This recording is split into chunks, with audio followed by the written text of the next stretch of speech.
We can go to our Ukraine correspondent, Gulliver Cragg, now. Good morning, Gulliver. Volodymyr Zelensky says he's prepared to release the two North Korean soldiers if Pyongyang puts some pressure on Russia to release Ukrainian troops. Is this a surprise?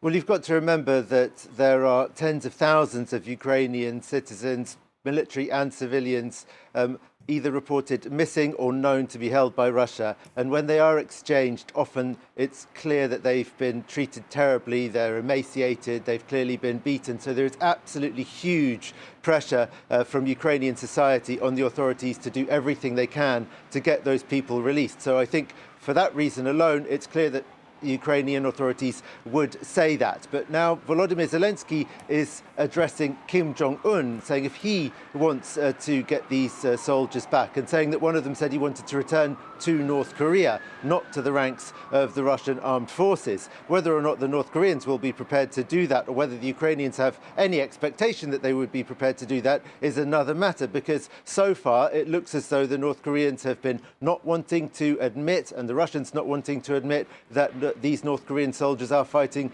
alongside Russian troops. We saw that one of the captured North Koreans had a Russian military identification document forged. He was pretending to be a Russian citizen, and both Ukrainian speakers and apparently the South Korean intelligence services have been reporting that the North Koreans have been doing everything they can to avoid getting captured, including committing suicide before they get taken prisoner. So that would suggest that Kim Jong-un and the North Korean authorities absolutely don't want to have any situation of any captured soldier being returned. And also whether or not either of them actually would want to would be something we'd have to very strongly question. The Ukrainians are saying that one of them says he wants to go back to North Korea, but though, while we're showing, I believe, the pictures of these men's faces blurred, the Ukrainian authorities have put out unblurred images of them, and they're readily available to consult on Ukrainian media and elsewhere on the internet. So, you know, their identities have been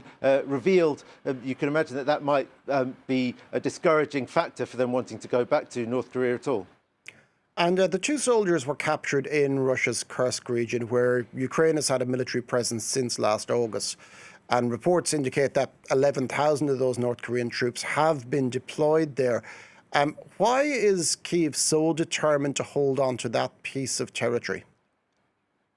Well, I think there are two main reasons now.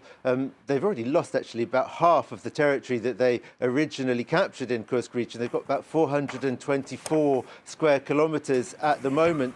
Although the Russian counteroffensive is progressing slowly, it is progressing. But I think that it's with the idea that there may be some negotiations coming up, that the Ukrainians think that this part of Russian territory that they hold is going to be a very important bargaining chip. That's one reason.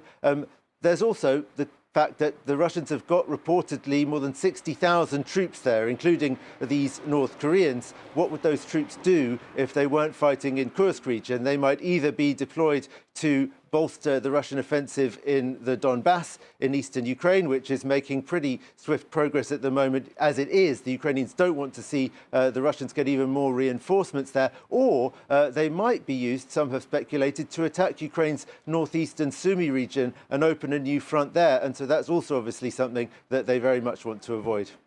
Thank you very much for that, Gulliver Cragg.